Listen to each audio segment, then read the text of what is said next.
घोंसले के भीतर दो नन्हे बच्चे चिंकू और पिंकू भूख के मारे बिलख रहे थे। मम्मा, भूख लगी है, क्या कुछ खाने को मिलेगा मम्मा? पेट में कुछ नहीं है मम्मा, कुछ ला दो ना। चिकी की आंखें भर आईं। हे भगवान, मैं क्या करूं? कैसे बताऊं कि बारिश शुरू हो गई है, लेकिन मेरे बच्चों का रोना मुझसे देखा नहीं जाता। भीगूंगी, गिरूंगी, चाहे जो हो, लेकिन इन्हें भूखा नहीं देख सकती। रुको मेरे लाल, मम्मा कुछ ले आएगी, चाहे जान ही क्यों ना चली जाए। परंतु एक बात याद रखना, जब तक मैं नहीं आऊं, घोंसले में से बाहर भी मत देखना और बाहर भी मत निकलना, समझ गए ना? अब इन दो बच्चों की माँ घर पर नहीं थी और बच्चे घोंसले में अकेले थे। उनके लिए यह पहली बारिश थी जो उन्हें किसी अजूबे से कम नहीं लग रही थी।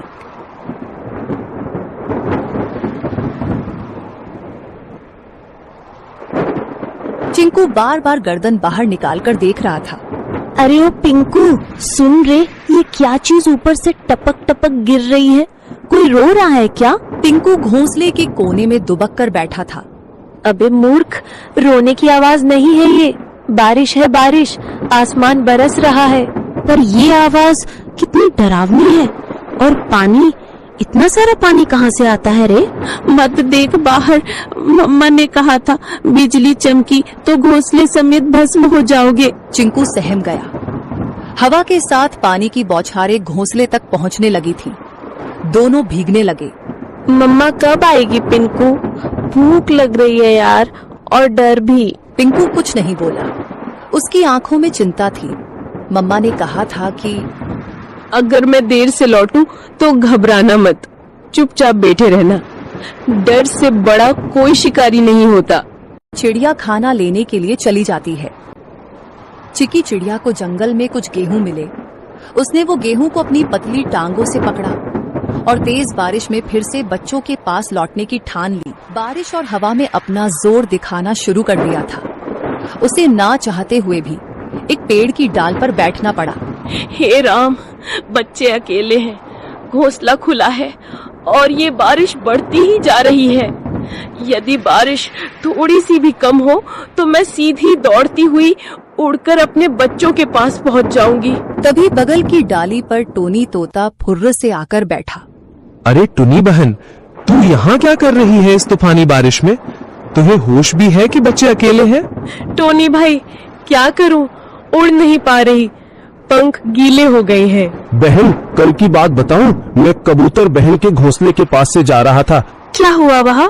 बहन, एक सांप आया था, बहुत लंबा और काला, चुपचाप डालियों के पीछे पीछे सरकता हुआ सीधा घोंसले तक पहुंच गया। फिर किसी ने देखा नहीं? मैंने देखा, मैं ऊपर ही उड़ रहा था। जब देखा कि सांप कबूतर के बच्चों के ऊपर झपटा, मैं चीखा जोर से, सांप सांप। सब पक्षी इकट्ठा हो गए, लेकिन तब तक बहुत देर हो चुकी थी। वो दो बच्चों को निगल गया बहन। चिकी सन्न रह गई। टोनी का चेहरा भावुक हो उठा। और जब कबूतर बहन आई ना, वो तो जैसे पगला गई थी। अपने घोंसले के पास आई तो देखा कि एक बच्चा खून से लथपथ पड़ा है और दो तो दिख ही नहीं रहे थे। वो बार बार पुकार रही थी, मेरे बच्चे, मेरे लाल, कहाँ चले गए तुम? उसके आंसू रुक ही नहीं रहे थे। अपने बचे हुए एक बच्चे को उसने पंखों में दबा लिया और फिर चुपचाप बैठ गई, जैसे दुनिया ही खत्म हो गई हो उसकी। मैं बता नहीं सकता कितना दर्द था उस माँ की आंखों में। टुनी की आंखें भर आईं। टोनी बोला, तू समझ रही है ना बहन, ये बारिश सिर्फ पानी नहीं लाती, भूख से तड़पते शिकारी भी लाती है। जल्दी निकल, पेड़ों की आड़ लेकर जा, मत रुक अब। चिकी चिड़िया उड़ती है और अपने घर की ओर जाती है।